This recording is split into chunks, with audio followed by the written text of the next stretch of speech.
As human beings, we are inherently afraid of failure, what others will think of us, being alone, change, the unknown, and afraid to let ourselves go and step out of our comfort zone. I have been there. I still am there. Sometimes, even when it seems ridiculous or even inappropriate, you must just let yourself go and be you. With that, today I'm going to tell you my personal story on how I overcame being in my comfort zone and the lesson I learned from it. It was sophomore year of high school. I was looking for an after-school activity to join. There were several options to consider, but one that had been recommended to me by a friend was the cheer team. I was a bit skeptical about it at first because I knew with cheer came along being in front of the student sections, at the games, big volunteer events, and big crowds at the cheer competitions. I was not quite ready for that yet. I was a shy and quiet girl. I didn't say too much and I kept to myself. To me, it seems like a big jump from not talking too much to putting myself in a big group sport with big audiences watching me. My friend was pretty adamant on me joining the team, but I still wasn't so sure. I needed some time to think and to consider if I wanted to take that risk and put myself in an uncomfortable position that would force me to be more outgoing and talkative. It was a week till they were closing down their acceptance of applicants to join the cheer team.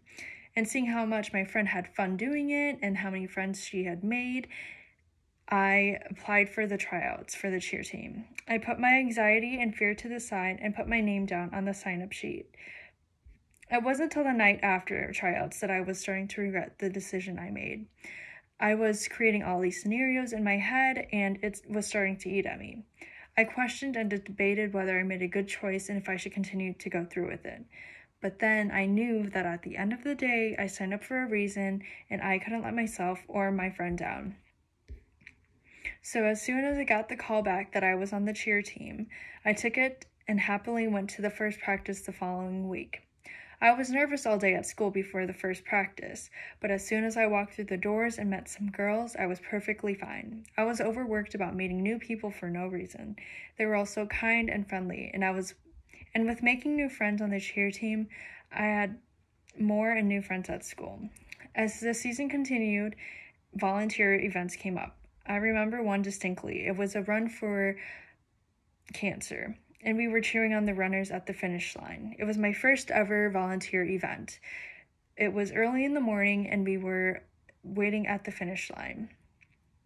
I was not prepared to scream and shout and cheer on the runners, but after a while and warming up to it, I got used to it, and it actually became to be pretty fun. Also, with the season of cheer came being at the football and basketball games and cheering on the student sections and the players. It was nerve-wracking at first, but after a while, you picked up on the energy and it became exciting and something fun. And also with that came the big cheer competitions. One of the most terrifying ones to me was the national cheer competitions in Florida.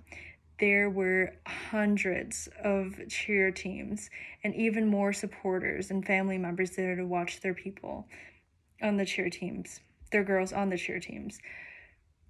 But after talking to my mom and a few of my teammates, it was all down to a realization of this. They were all there to see someone, and it was a lot of team members, and it was all from high levels that it was hard for them to specifically see you, and it was hard for them to specifically pick you out. So it was something that I'd considered to get over. And although everything I'd went through as a cheerleader was unsettling and pushed me out of my comfort zone, from meeting and talking to new people to performing in front of big crowds, I learned a newfound confidence, and I learned that it is not as bad as you make it. It is all about your mindset. I wouldn't want to switch that experience for anything else in the world. I would have never seen myself doing it if you told me years ago that I was going to be on the cheer team. But now looking back, it is one of the biggest accomplishments in my life. It was a step that was needed, that would be a monumental learning moment that I carried on with me forever and always to put it in perspective for me to try and do something out of the ordinary. And it would cause me to grow as an individual continuously throughout life. Because let's face it, there will always be things we fear in life. All of us have the tendency to form comfort zones around ourselves, boundaries between what makes us feel comfortable and uncomfortable. But it is all up to you on how you will tackle the situation and if you choose to learn from it or to run from it. And now I will leave you with this quote. Step outside of your comfort zone, because that's the only way you are going to